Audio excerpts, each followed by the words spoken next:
नमस्कार बच्चों। कल हमने देखा था स्वच्छंद उद्योग। स्वच्छंद उद्योग वो होते हैं जिनसे प्रदूषण नहीं होता है, जो कच्चे माल पर भी निर्भर नहीं होते हैं। इन उद्योगों में क्या किया जाता है कि जिस भी चीज़ का हमें उत्पादन करना होता है उसके हम पुर्जे एक जगह पे इकट्ठे करेंगे, फिर उस चीज़ का उत्पादन कर देंगे और वो चीज़ें विक्रय के लिए भेज देंगे। तो उसके बाद में हमने देखा है उद्योगों का वर्गीकरण। उद्योगों को 4 भागों में विभाजित किया गया है। पहला है आकार के आधार पर उद्योगों का वर्गीकरण, दूसरा है कच्चे माल के आधार पर उद्योगों का वर्गीकरण, तीसरा है उत्पाद के आधार पर उद्योगों का वर्गीकरण और चौथा है स्वामित्व के आधार पर उद्योगों का वर्गीकरण। अब हम इन सब के बारे में विस्तार से अध्ययन करेंगे। पहला हमारा है आकार के आधार पर उद्योगों का वर्गीकरण। आकार के आधार पर उद्योगों को 3 भागों में विभाजित किया गया है। पहला है कुटीर उद्योग, दूसरा है छोटे पैमाने के उद्योग और तीसरा है बड़े पैमाने के उद्योग। कुटीर उद्योग, कुटीर उद्योग की वैसे बात करें तो निर्माण की ये सबसे छोटी इकाई होती है, यानी घर के अंदर ही इसमें निर्माण किया जाता है। और अगर शुरुआत करें कोई भी वस्तु के उत्पादन की तो सबसे छोटी इकाई है वो कुटीर उद्योग ही है। इसमें एक शिल्पकार यानी वस्तुओं को बनाने वाला स्थानीय कच्चे माल का उपयोग करता है। जो वस्तु उत्पादन करने वाला होता है वो कच्चा माल, गांव में जो उपलब्ध कच्चा माल होता है वहां पर जहां वो वस्तु उत्पादन कर रहा है वहां पर जो भी कच्चा माल होता है उसी कच्चे माल का उपयोग करता है। एवं उसके पास औजार भी साधारण होते हैं, यानी साधारण औजार से गांव के कच्चे माल को और परिवार के सभी सदस्य मिलकर अपने दैनिक जीवन में काम में आने वाली वस्तुओं का उत्पादन करते हैं। तो कुटीर उद्योग में क्या होता है कि घर के सभी सदस्य मिलकर गांव में जो कच्चा माल होता है उसी को काम में लेकर साधारण औजारों के द्वारा अगर कोई वस्तु बनाते हैं तो वो कुटीर उद्योग का उदाहरण है। इसमें तैयार माल को या तो स्वयं उपभोग कर लेते हैं, जो माल तैयार होता है उनको या तो स्वयं काम में ले लेते हैं या फिर स्थानीय गांव के जो बाजार होते हैं उसमें वह बेच देते हैं। यानी कच्चा माल भी गांव से लेना है और जो वस्तु तैयार हो जाती है उसके बाद उसको गांव में ही बेचना होता है। जैसे एक कुम्हार है, घड़े का निर्माण करता है तो वो गांव की मिट्टी लेकर घड़ा बनाता है और उसको जो घड़ा बनकर तैयार हो जाता है उसको या तो वह स्वयं काम में ले लेता है या फिर गांव में ही उसको बेच देता है। तो यह है कुटीर उद्योग का उदाहरण। कभी ये उत्पाद की अदला बदली भी करते हैं और गांव में जो उत्पाद होता है कुटीर उद्योग में बनने वाली जो चीजें होती है वो कभी कभार क्या होती है कि एक चीज के बदले दूसरी चीजें ले ली जाती है। जैसे मेरे पास एक्स्ट्रा घड़े हैं और मुझे दूसरी चीज की आवश्यकता होती है, तो जिसको घड़े की आवश्यकता होगी मैं उसको घड़ा दे दूंगा और उससे जो मुझे चीज चाहिए वो चीज मैं उससे ले लूंगा। तो कभी कभार ये क्या होती है कि उत्पाद की अदला बदली भी करते हैं। पूंजी व परिवहन इन उद्योगों को प्रभावित नहीं करती। छोटा उद्योग है, गांव में ही कच्चा माल मिल जाएगा, गांव में ही हमें बेचना है, तो पूंजी और परिवहन इन उद्योगों को प्रभावित नहीं करती है। उसके बाद देखें, इन वस्तुओं का व्यापारिक महत्व है वो कम होता है। जो कुटीर उद्योग में बनने वाली वस्तुएं होती है इनका व्यापारिक महत्व है वो बहुत ही कम होता है या ना के बराबर होता है। इसमें बनाने वाली जो चीजें होती हैं वो एक तो खाद्य पदार्थ है, कपड़ा है, चटाई है, बर्तन है आदि कुटीर उद्योग में बनाए जाते हैं। क्या क्या? एक तो खाद्य पदार्थ, कपड़ा, चटाई, बर्तन आदि का उत्पादन है वो किया जाता है। तो कुटीर उद्योग में हमें ध्यान में रखना है कि घर के सभी सदस्य मिलकर साधारण औजार से गांव का कच्चा माल उपयोग कर कोई वस्तु का निर्माण करता है और उसको गांव के ही बाजार में बेच देता है या कभी कभार वस्तुओं की अदला बदली भी कर लेते हैं। परिवहन और पूंजी है इन उद्योगों को प्रभावित नहीं करती। इनमें बनने वाली चीजें खाद्य पदार्थ, कपड़ा, चटाई और बर्तन है। ये था हमारा कुटीर उद्योग। अब हम देखेंगे छोटे पैमाने के उद्योग।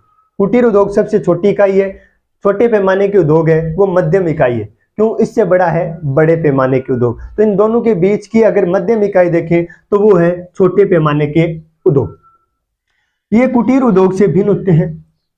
छोटे पैमाने के उद्योग होते हैं वो कुटीर उद्योग से भिन्न होते हैं। क्यों? क्योंकि इसमें उत्पाद की तकनीक और निर्माण स्थल दोनों ही कुटीर उद्योग से भिन्न होता है। एक तो निर्माण स्थल, कुटीर उद्योग में निर्माण वस्तुओं का घर के अंदर होगा जबकि छोटे पैमाने के उद्योग होते हैं उनमें वस्तुओं का उत्पादन है वो घर से बाहर किया जाता है। तो इन दोनों में ये डिफरेंट है कि कुटीर उद्योग में वस्तुओं का उत्पादन घर के अंदर होगा, जबकि छोटे पैमाने के उद्योग है उनमें वस्तुओं का उत्पादन घर से बाहर होगा। इसमें स्थानीय कच्चे माल का उपयोग होता है एवं अर्ध कुशल श्रमिक व शक्ति के साधनों से चलने वाले यंत्रों का प्रयोग किया जाता है। इसमें भी स्थानीय कच्चे माल का उपयोग होता है, लेकिन अर्ध कुशल श्रमिक मशीनों द्वारा उसका उत्पादन वस्तु का उत्पादन करते हैं। इसमें मशीनों का उपयोग नहीं होता है, इसमें जो भी काम होता है घर के अंदर होता है, जबकि इसमें जो भी काम होता है वो घर से बाहर होता है। अर्ध कुशल श्रमिक है मशीनों के द्वारा वस्तुओं का निर्माण करते हैं। अगर हम देखें तो रोजगार के अवसर अधिक होते हैं। छोटे पैमाने के उद्योग होते हैं उनमें रोजगार के अवसर है वो अधिक होते हैं, जिससे स्थानीय निवासियों की क्रय शक्ति बढ़ती है। इसे हम स्थानीय बाजार में भी बेच सकते हैं और बाहर के बाजार में भी बेच सकते हैं। जिस बाजार में हम इसे बेचेंगे वहां के जो निवासी होते हैं उनकी क्रय करने की क्षमता इससे बढ़ती है। ये उद्योग अगर देखें तो भारत है, चीन है, इंडोनेशिया है, ब्राजील में जनसंख्या को रोजगार देने के लिए इस प्रकार के उद्योगों को प्रारंभ किया गया है। अगर हम बात करें भारत, चीन, इंडोनेशिया, ब्राजील, तो इनमें इस प्रकार के उद्योगों को प्रारंभ किया गया है। क्यों? क्योंकि वहां की जनसंख्या को रोजगार देना है। दोनों उद्योग पढ़ लिए हैं। पहले पढ़ा है कुटीर उद्योग, उसके बाद में हमने देखा है छोटे पैमाने के उद्योग। दोनों में डिफरेंट ये है, कुटीर उद्योग है वो घर के अंदर ही होता है। किसी भी वस्तु का उत्पादन घर के अंदर बिना मशीन के उपयोग के होता है, जबकि छोटे पैमाने के उद्योग में घर के बाहर वस्तु का उत्पादन होता है और इसमें मशीनें काम में ली जाती है। अब हम देखेंगे बड़े पैमाने के उद्योग। अगर बड़े पैमाने के उद्योग की बात करें तो इसमें विशाल बाजार की आवश्यकता होती है। ये उद्योग बड़े होते हैं और इनसे जो वस्तुएं तैयार होती है वो बड़े बड़े बाजारों में बेची जाती है। विभिन्न प्रकार का कच्चा माल चाहिए होता है, इसमें कई प्रकार का कच्चा माल भी चाहिए होता है। शक्ति के साधन भी हमें चाहिए, यानी इसमें मशीनों द्वारा जो भी उत्पादन होगा वो सब का सब मशीनों के द्वारा होगा। उसमें कुशल श्रमिक चाहिए, अर्धकुशल अकुशल श्रमिक नहीं चलेगा। इसमें सिर्फ और सिर्फ कुशल श्रमिक चाहिए। विकसित प्रौद्योगिकी हमारे पास होनी चाहिए, यानी प्रौद्योगिकी है वो विकसित होनी चाहिए और इसमें अधिक उत्पादन एवं अधिक पूंजी की आवश्यकता होती है। बड़े पैमाने के उद्योग की अगर हम बात करें तो इसमें विशाल बाजार, विभिन्न प्रकार का कच्चा माल, शक्ति के साधन, कुशल श्रमिक, विकसित प्रौद्योगिकी, अधिक उत्पादन एवं अधिक पूंजी की आवश्यकता होती है। बड़े जो उद्योग होते हैं उसमें बहुत ज्यादा चीजों को बनाया जाता है, जिसके लिए हमें बहुत ज्यादा पूंजी की आवश्यकता होती है। पिछले 200 वर्षों में इनका विकास हुआ है। पहले इस प्रकार के उद्योग नहीं थे, पहले कुटीर और छोटे पैमाने के उद्योग थे। अगर हम बात करें पिछले 200 वर्षों की तो 200 वर्षों में बड़े पैमाने के उद्योग है उनका विकास हुआ है। पहले ये उद्योग है वो ग्रेट ब्रिटेन, संयुक्त राज्य अमेरिका के पूर्वी भाग और यूरोप में लगाए गए थे। अगर पुराने समय की हम बात करें तो ग्रेट ब्रिटेन, संयुक्त राज्य अमेरिका का पूर्वी भाग और यूरोप में लगाए गए थे। अगर हम बात करें वर्तमान की तो वर्तमान में विश्व के हर जगह इस प्रकार के उद्योग है वो देखने को मिलते हैं। वर्तमान में इनका विस्तार है विश्व के सभी भागों में हो गया है। वर्तमान में हर जगह बड़े बड़े उद्योग मिलते हैं। तो ये था हमारा आकार के आधार पर उद्योगों का वर्गीकरण। पहले हमने देखा है कुटीर उद्योग, वस्तु का उत्पादन घर के अंदर स्थानीय कच्चा माल का उपयोग करेंगे, गांव के बाजार में ही उसे बेच देंगे और घर के सभी सदस्य मिलकर काम करेंगे। दूसरा हमारा है छोटे पैमाने के उद्योग। इसमें और कुटीर उद्योग में ये डिफरेंट है कि इसमें जो वस्तुओं का उत्पादन करेंगे वो घर के अंदर नहीं करेंगे, घर के बाहर करेंगे। अर्धकुशल श्रमिक होगा और इसमें मशीनों का उपयोग किया जाता है। तीसरा बड़े पैमाने के उद्योग, यानी बड़े बड़े उद्योग, इसमें पूंजी की अधिक आवश्यकता होगी क्योंकि इसमें वस्तुओं का उत्पादन भी ज्यादा होता है। 200 वर्षों में इनका विकास ज्यादा हुआ था। यह था हमारा आकार के आधार पर उद्योगों का वर्गीकरण। आशा करता हूं आपको अच्छी तरह समझ में आया होगा। आकार के आधार पर हमने उद्योगों का वर्गीकरण है वो देख लिया है। आकार के आधार पर उद्योगों को 3 भागों में विभाजित किया गया है। पहला है कुटीर उद्योग, दूसरा छोटे पैमाने के उद्योग और तीसरा है बड़े पैमाने के उद्योग। अब हम देखेंगे कच्चे माल पर आधारित उद्योग। कच्चे माल पर उद्योगों को 3 भागों में सॉरी 5 भागों में विभाजित किया गया है। पहला कच्चा माल हमें कहां से मिल सकता है? कृषि से, दूसरा खनिज से, तीसरा रसायन से, चौथा वन से और पांचवा पशुओं से। ये 5 प्रकार हैं वो उद्योगों को कच्चे माल पर आधारित प्रकार हैं। कच्चे माल पर आधारित उद्योगों के प्रकार 5 है। पहला कृषि, दूसरा है खनिज, तीसरा है रसायन, चौथा वन और पांचवा पशु। तो इन 5 प्रकारों को अब हम विस्तार से अध्ययन करेंगे। पहला हमारा है कृषि आधारित उद्योग। अगर हम कच्चे माल की बात करें तो जिस भी उद्योग का जिक्र होगा कच्चा माल उसी से प्राप्त होगा। मैंने पहले भी आपको बताया है, हमें कंफ्यूज नहीं होना है। अगर आपको पूछे कृषि आधारित उद्योग यानी कच्चा माल कृषि से प्राप्त होगा, खनिज आधारित उद्योग कच्चा माल खनिज से प्राप्त होगा, रसायन आधारित उद्योग कच्चा माल रसायन से प्राप्त होगा, अगर वन आधारित उद्योग पूछे तो कच्चा माल हमें वन से प्राप्त होगा, अगर पशु आधारित उद्योग पूछे तो कच्चा माल हमें पशुओं से प्राप्त होगा। पहला है कृषि आधारित उद्योग। खेत से प्राप्त कच्चे माल को विभिन्न प्रक्रियाओं के द्वारा तैयार माल में बदलकर विक्रय हेतु ग्रामीण और नगरीय बाजार में भेज दिया जाता है। यानी खेत से प्राप्त कच्चे माल को विभिन्न प्रक्रियाओं के द्वारा उत्पाद में बदलकर और उसको विक्रय हेतु भेज दिया जाता है, चाहे वो ग्रामीण बाजार हो चाहे वह नगरीय बाजार हो। अब हमें इस एक डेफिनेशन से सब के सब याद रखना है। अगर हमें पूछे कृषि आधारित उद्योग तो हम लिखेंगे खेत से प्राप्त कच्चे माल को विभिन्न प्रक्रियाओं द्वारा तैयार माल में बदलकर विक्रय हेतु ग्रामीण और नगरीय बाजार में भेज दिया जाता है। अगर हमें पूछे खनिज आधारित उद्योग तो खनिज से प्राप्त कच्चे माल को विभिन्न प्रक्रियाओं द्वारा तैयार माल में बदलकर विक्रय हेतु ग्रामीण और नगरीय बाजार में भेज दिया जाता है। रसायन आधारित उद्योग तो हमें पूछे रसायन आधारित उद्योग, इसमें हम कहेंगे कि रसायन से प्राप्त कच्चे माल को विभिन्न प्रक्रियाओं द्वारा तैयार माल में बदलकर विक्रय हेतु भेज दिया जाता है। अगर हमें पूछे वन आधारित उद्योग तो हम कहेंगे वन से प्राप्त कच्चे माल को विभिन्न प्रक्रियाओं द्वारा तैयार माल में बदलकर विक्रय हेतु भेज दिया जाता है। अगर हमें पूछे पशु आधारित उद्योग तो पशु से प्राप्त कच्चे माल को विभिन्न प्रक्रियाओं के द्वारा तैयार माल में बदलकर विक्रय हेतु ग्रामीण और नगरीय बाजार में भेज दिया जाता है। एक डेफिनेशन याद रखने से हमें 5 की डेफिनेशन है वो अच्छी तरह से याद हो जाएगी। तो पहले हम देखेंगे कृषि आधारित उद्योग। खेत से प्राप्त कच्चे माल को विभिन्न प्रक्रियाओं के द्वारा तैयार माल में बदलकर विक्रय हेतु ग्रामीण या नगरीय बाजार में भेज दिया जाता है। इनमें जैसे शक्कर उद्योग है, वो कृषि शक्कर बनती है गन्ने से और गन्ना प्राप्त होता है कृषि से। अचार है, फल है, पेय पदार्थ, चाय, कॉफी है, ये सब के सब हमें कृषि से प्राप्त होते हैं और ये सब के सब उद्योग हैं वो कृषि आधारित उद्योग है। अगर हम देखें खनिज आधारित उद्योग तो खनिजों को कच्चे माल के रूप में उपयोग कर वस्तु बनाना तथा कुछ धात्विक खनिज होते हैं और कुछ अधात्विक खनिज। धात्विक खनिज की अगर हम बात करें तो लोहा इस्पात उद्योग है वो धात्विक खनिज या धात्विक खनिज का उदाहरण है, जबकि अधात्विक खनिज में अगर हम देखें एल्यूमिनियम, तांबा, जवाहरात उद्योग है वो अधात्विक खनिज के उदाहरण है। अगर हम बात करें रसायन उद्योग की, इसमें प्राकृतिक रूप से पाए जाने वाले रसायन का उपयोग किया जाता है। जैसे पेट्रो रसायन उद्योग में खनिज तेल यानी पेट्रोल का उपयोग किया होता है, जैसे नमक, गंधक और पोटास उद्योग में भी प्राकृतिक खनिजों को काम में लेते हैं। तो पेट्रो रसायन उद्योग में खनिज तेल काम में आता है, नमक, गंधक और पोटास में भी प्राकृतिक खनिजों को काम में लिया जाता है।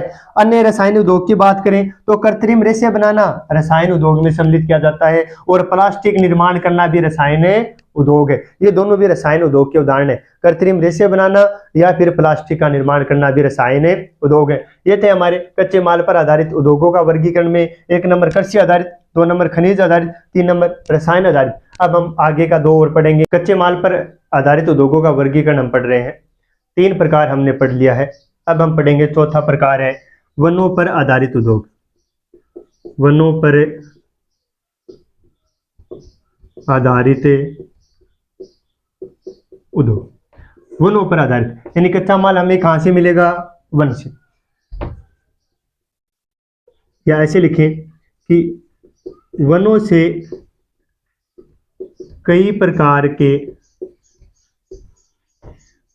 मुख्य एवं गौण उपज को कई उद्योगों में कच्चे माल के रूप में प्रयुक्त किया जाता है। जैसे अगर हम बात करें, जैसे फर्नीचर उद्योग के लिए इमारती लकड़ी है वो हमें वनों से प्राप्त होगी। इमारती लकड़ी हमें वनों से प्राप्त होगी। अगर हम बात करें कागज उद्योग की, तो कागज उद्योग के लिए लकड़ी भी हमें वनों से प्राप्त होगी। यह था हमारा वनों पर आधारित उद्योग। यानी वन से कई मुख्य और गौण उपज जो प्राप्त होती है वो कई उद्योगों में कच्चे माल के रूप में प्रयुक्त की जाती है। जैसे फर्नीचर उद्योग के लिए हमें लकड़ी वनों से प्राप्त होती है, कागज उद्योग के लिए लकड़ी भी वनों से प्राप्त होती है। पांचवा और आखिरी इसमें प्रकार है पशु आधारित उद्योग। पशु आधारित उद्योग हमें पता है कि हमें चमड़ा व ऊन पशुओं से प्राप्त होता है, जिससे कई उद्योगों को कच्चा माल मिलता है। जैसे चमड़ा आधारित उद्योग, तो चमड़े की जरूरत होगी, चमड़ा हमें पशुओं से मिलेगा। या वस्त्र, ऊन के जो वस्त्र बनाने हैं तो ऊन हमें पशुओं से प्राप्त होगी, तो वो भी पशु आधारित उद्योग है। और हमें लगाना है हाथी दांत का उद्योग। हाथी दांत उद्योग होते हैं उनमें हाथी के दांत भी हमें हाथी से प्राप्त होंगे, तो हाथी भी एक पशु है, तो ये भी पशु आधारित उद्योग हो गए हैं। अब हम देखेंगे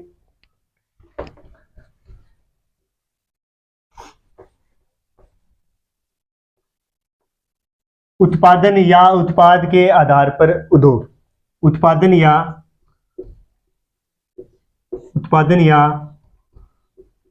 उत्पाद के आधार पर उद्योग। उत्पादन या उत्पाद के आधार पर उद्योग। पहला इसमें हो गया मूलभूत उद्योग। मूलभूत उद्योग या इसे कहेंगे हम आधारभूत उद्योग। आधारभूत उद्योग यानी वे उद्योग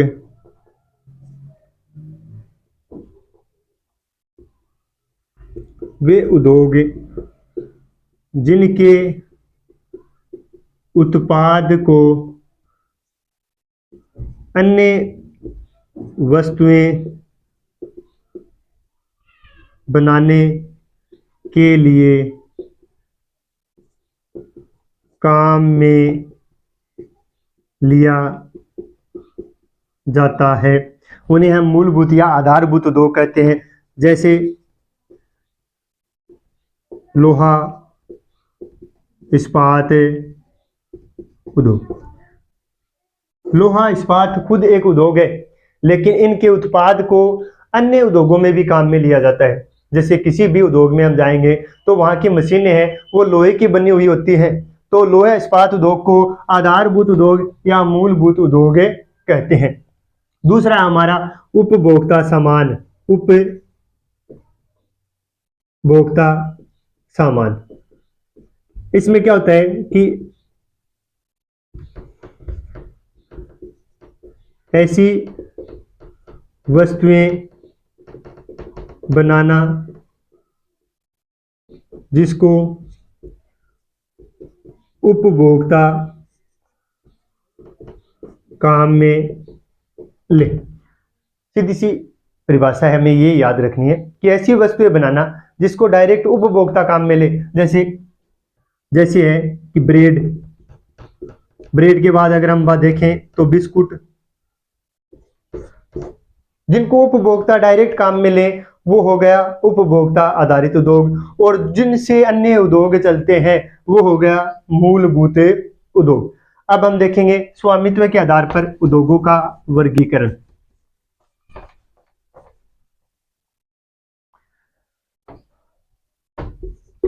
स्वामित्व के आधार पर उद्योगों का वर्गीकरण। स्वामित्व के आधार पर उद्योगों को 3 भागों में विभाजित किया गया है। पहला है सार्वजनिक,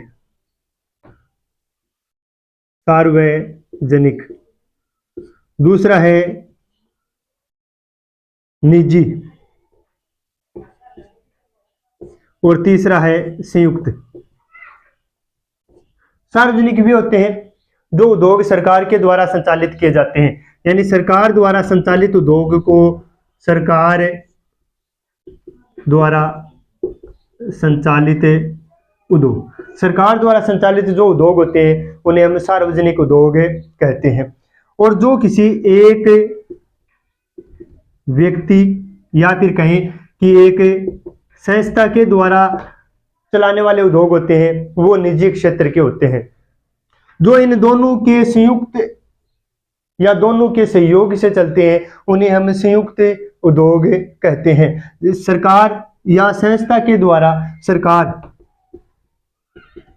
प्लस एक व्यक्ति या फिर किसी एक संस्था के द्वारा चलाए जाने वाले उद्योग होते हैं उन्हें हम संयुक्त उद्योग कहते हैं। यानी सार्वजनिक वे होते हैं जो सरकार के द्वारा संचालित होते हैं, निजी वे होते हैं जो किसी एक व्यक्ति या संस्था के द्वारा संचालित होते हैं। इन दोनों के द्वारा संचालित उद्योग को संयुक्त उद्योग कहते हैं। ये थे हमारा उद्योगों का वर्गीकरण। आशा करता हूँ आपको बहुत अच्छी तरह से समझ में आया होगा। अब हम इस अध्याय का लास्ट पॉइंट पढ़ेंगे।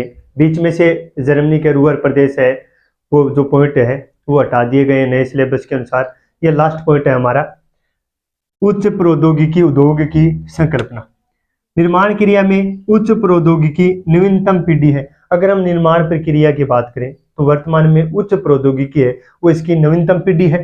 इसमें उन्नत वैज्ञानिक एवं इंजीनियरिंग उत्पादकों का निर्माण गहन शोध और विकास के प्रयोग द्वारा किया जाता है। यानी जो भी चीज बनाई जाती है वो गहन शोध के बाद बनाई जाती है।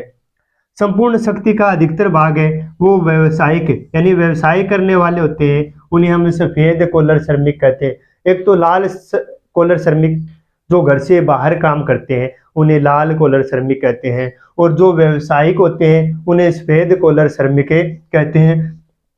श्रमिकों का होता है ये उच्च दक्ष एवं विशिष्ट व्यवसायिक श्रमिक, यानी वास्तविक जो उत्पादन करते हैं उन्हें हम नीला कॉलर श्रमिक कहते हैं। हमें तीनों याद रखने हैं। लाल कॉलर श्रमिक यानी जो घर से बाहर काम करते हैं उन्हें हम लाल कॉलर श्रमिक कहते हैं, जो ज्यादातर प्राथमिक व्यवसाय करते हैं। दूसरा है व्यवसायिक, व्यवसाय करने वाले को सफेद कॉलर श्रमिक कहते हैं। तीसरा है जो वास्तविक उत्पादन करता है, जो मशीन संचालित करता है, मशीनों को चलाता है, उसे हम नीला कॉलर श्रमिक कहते हैं। श्रमिकों की संख्या में अधिक होता है वे उच्च प्रौद्योगिकी उद्योग जो प्रादेशिक संकेंद्रित हैं, यानी वे उच्च प्रौद्योगिकी उद्योग जो प्रादेशिक संकेंद्रित है, आत्मनिर्भर एवं उच्च विशिष्टता लिए होते हैं, यानी जो आत्मनिर्भर होते हैं और उनमें कई प्रकार की विशिष्टता पाई जाती है, उन्हें प्रौद्योगिकी ध्रुव कहा जाता है। यह था हमारा अध्याय नंबर 5। आशा करता हूँ अध्याय 5 है वो आपको अच्छी तरह समझ में आया होगा, और अच्छी हमें इन छुट्टियों का है वो उपयोग करना है। छुट्टी में हमें एक किताब कम से कम है वो पूरी करनी है, हमें अच्छी तरह से उसे याद करना है। आशा करता हूँ मेरे साथ आप भी मेहनत करेंगे। धन्यवाद।